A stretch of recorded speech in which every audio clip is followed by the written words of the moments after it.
am trying to process The Umbrella Academy.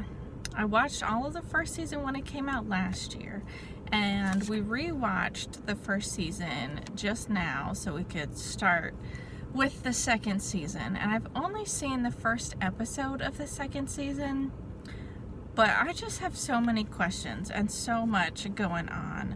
The first thing that really bothers me is the fact that they're all adults, because the whole year that since I watched the first season ends where you see them at the very end of it. You see them. The camera goes around person to person to person to person, and it shows them all in their teenage form as Five is transporting everyone together. They're all holding hands and they're all teenagers, and that is the last thing we see from season 1.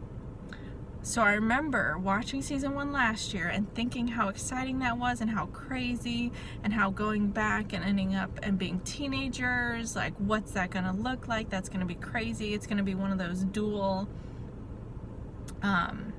when you go back in time and you interact with your previous selves, what's that going to be like? Are they going to make it some way like not with their previous selves? I don't know. Interesting. I'm like, that's crazy to go back, because then they'll have to live as teenagers, so why not live in that time? Lots of confusing things, but they're going to be teenagers, so it's going to be super fun and crazy, and they're going to retrain Vanya how to use her powers now. So I've been thinking this all year about if they have a second season, they'll be teenagers. And then episode 1, I've only seen 1 episode, so this is all based on watching 1 episode of season 2. You get there and they're separated. Okay, fine, you want to spice it up, but they're all adults except for Five. Like when Five teleports himself, he can't manage to stay a grown man. But then when he transports everybody else, somehow he not only manages to drop them off year by year, but keep them in their adult form, but then not, like, what? That doesn't make any sense. And it wouldn't be, like, I wouldn't care about the start of season 2 being they get dropped off one by one by one. Like, okay, that's a new twist, a fault of time traveling, not being a time travel expert. Fine, I get that. But I feel like they lied to me at the end of season 1, that now my expectations are for season 2 to be with all of them as teenagers. And that's what bothers me. Like, I'm fine with, I'm trying to work with the flow and the change of things, but I don't like those expectations that they deliberately set for me and then flip them and crush them. And if you're going to do that, if you're going to set something up and then you're not going to follow through with it in a TV show, at least make a joke about it. At least make somebody say something about, what the heck happened? We were all teenagers, and then the next thing I know, I'm an adult by myself in this timeline. At least break the fourth wall and make a joke about it. Make somebody address the inconsistency. That happens in TV all the time. Way better. So a little upset about that. Also confused, and I feel like they didn't really know when they finished season 1 if they were going to have a season 2, so it would be like, oh, that's a fine ending if nothing else happens. But then when they came back to the drawing board and realized, okay, we're able to do a season 2, now they're like, we're not going to use the teenage cast, we're going to use our normal cast, we got to figure something else out. Then why would you set yourself up for that shot teenager by teenager by teenager by teenager that you see in that circle at the very end of it? Why would you do that? Don't know. So, like, I can jive with this becoming a time portal show where you go back and forth in time, always trying to stop the apocalypse. What does this look like? I'm fine with that. I just feel like I was lied to about them being teenagers. That I don't like. The other thing that initially bothered me is Allison. Her vocal cords are severed, they're damaged, and at the very end, because it all happens on that 8th day, last episode, they're damaged, and then they're able to save her life, but she can't speak.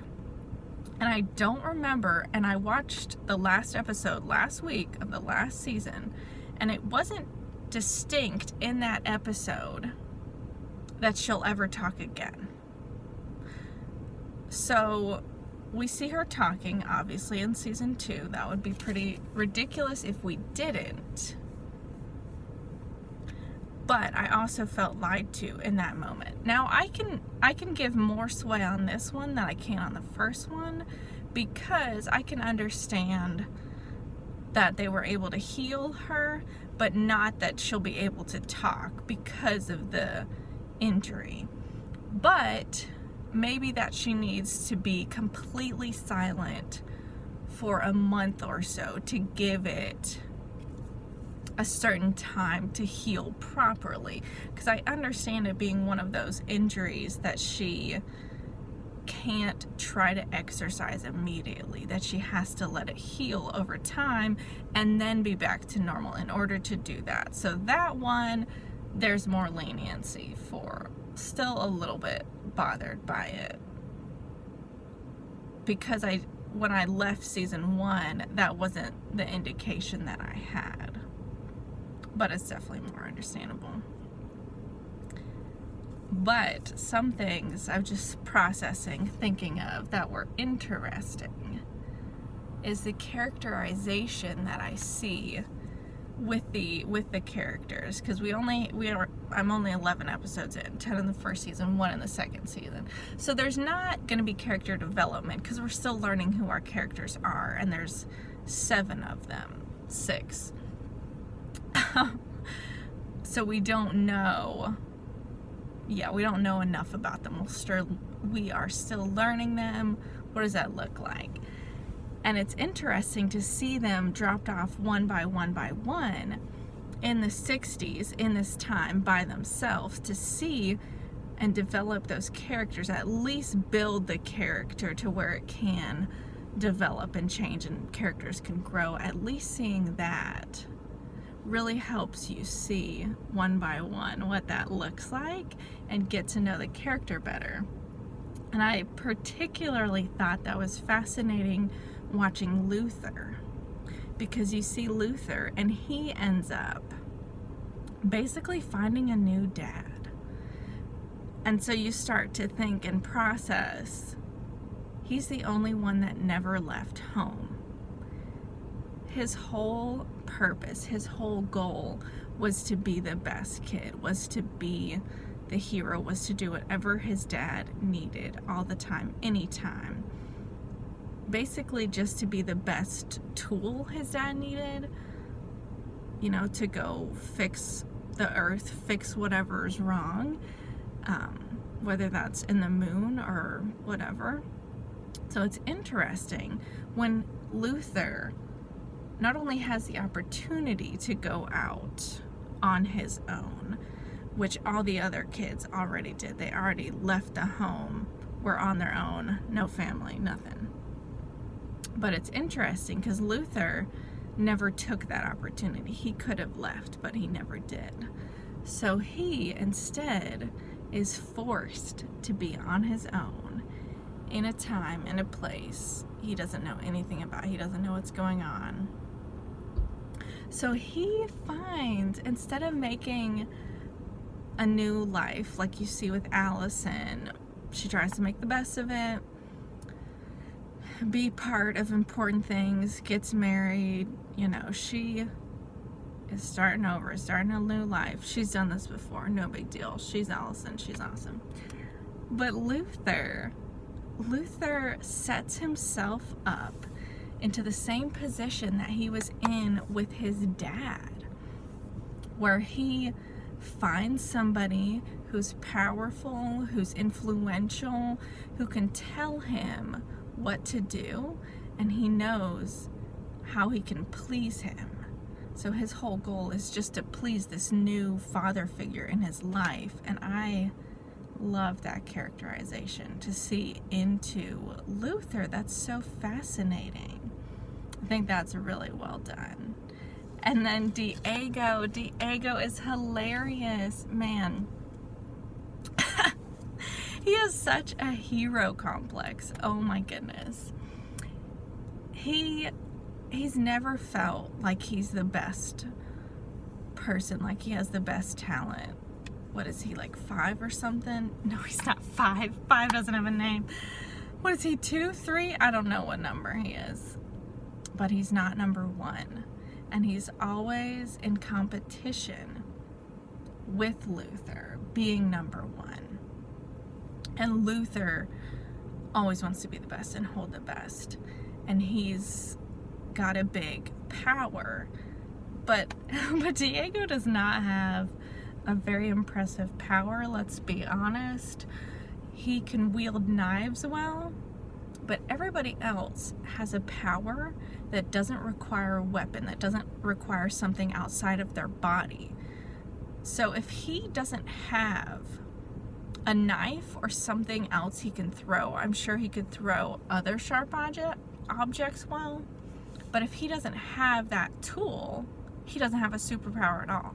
Everybody else's power is on their person at all times. And Diego can't even retrieve his knives, with his mind or anything. So he has to run to the person he stabbed and get his knives back. Like, if you're gonna have a throwing superpower, you should at least have the power to retrieve them, and just have them come back to your mind. Like, if you have control over knives, you should be able to throw where you want and then come back to you. So I would be mad if I had the power to throw knives but couldn't retrieve them and always had to have them on me. So, first of all, he doesn't have a great superpower.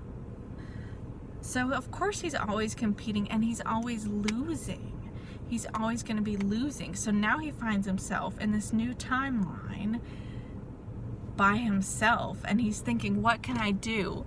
Because of his hero complex, he's going to save the world the best way he knows how. He realized, JFK, this is it. This is my chance. I can save the world on my own. Luther's not here, 5's not here, nobody else with better powers is here to get in my way. I'm the best this world has to offer. So funny, so great. Oh my goodness. Love that characterization. So I don't know what the rest of the season's gonna look like. Already I'm like, I don't know. You're a time travel show now. I can dig it if you do it right. Please don't do it wrong. There's a lot of potential. I'm excited to see more characterization building. We'll see.